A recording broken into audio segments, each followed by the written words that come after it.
So someone recently told me that if I made process videos of my editing, they would watch it. I'm by no means a professional, no idea what I'm doing, but here it is. So I have this photo I took. This is the raw. I took it when a couple friends and I went fishing at like really early in the morning, aka I attempted to fish and I don't know how to fish. So I took this shot. Honestly, like if you just look at it as it is, the raw is not bad. But the overwhelming feeling that I have is that it's really dark. There are some advantages of shooting on the underexposed side. I tend to do this in darker environments just just because I don't love grain. I think that my A7 IV is much better than my Nikon D750 at shooting in low light, so it shouldn't be too much of a problem. But for me, that's why it's a little dark. So I always start with some general exposure. I have the exposure curve over here, and I'm just gonna take that regular exposure and draw it up a bit so the overall picture doesn't feel overwhelmingly dark. Originally, I was thinking about adding a profile correction here, and this is correct for me because I shoot on the A7 IV with a 35mm at f1.8, but I don't want to do this time because I kind of like the natural vignetting that the non-profile corrected photo gives. So I'm just gonna leave that off for this one. And I'm pretty happy with this. I think I might bring up the shadows a little bit just because I like the vignetting, but not how far it goes in on these corners. So I'll bring out the shadows a little, but I actually kind of want to black out the details here because I kind of want it to be more of a silhouette-y photo. So I'm gonna bring my blacks down. And so it kind of looks like that. And I also want to emphasize the lighting going on in the background. So I'm gonna bring up the highlights a little bit. And I also want to emphasize the color. So very naturally, this is orange and blue, and they look beautiful together because orange and blues are opposites.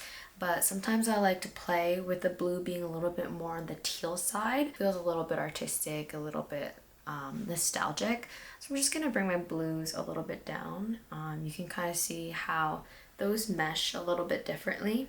I also want to up the saturation of my oranges so I can kind of emphasize the orange in the sky, the reds and yellows that kind of coincide with it. It can definitely look too saturated here if you really boost them and you see this contrast in between that line of yellow and blue. So we're just gonna try to keep it under 20 or at 20. I do feel like the blue and the orange are fighting for the attention. There's more blue in this than the orange, volume, like area wise. So I'm just going to illuminate my blue a little bit so that the light travels a little farther out, and I'm going to desaturate my blue so it's not competing as much. I don't want to remove it because I don't want this to be an orange photo, but I feel like this at its normal saturation is very competitive.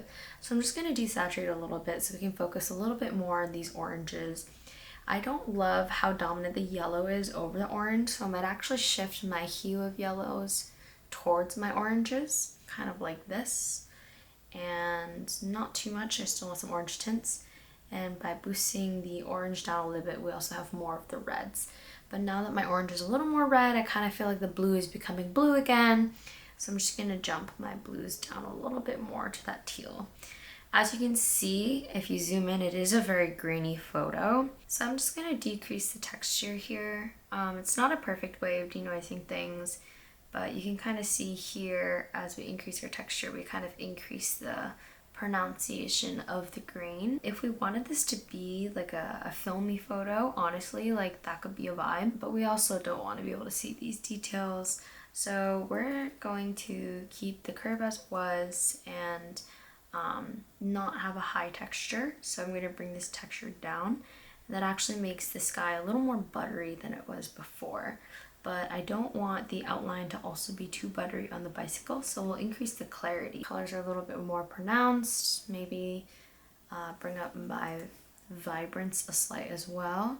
And with that being said, I kind of feel like now I have the leeway to bring down my oranges and reds. Bring down my blues a little bit more. Increase my blue luminance so that the sky doesn't stretch as far. Decreasing my exposure here gives me a little bit more of that contrast.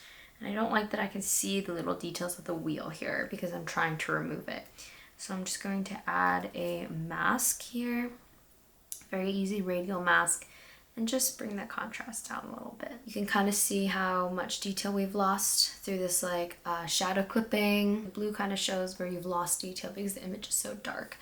But that's kind of my goal. So if I hit the backslash key to show how the image started, you can see that it started to really dim because there was not enough highlights in the sky. The vignette kind of travels really far in. And while we do have that nice contrast of the bike against the sky, it just feels like we're still a little bit darker.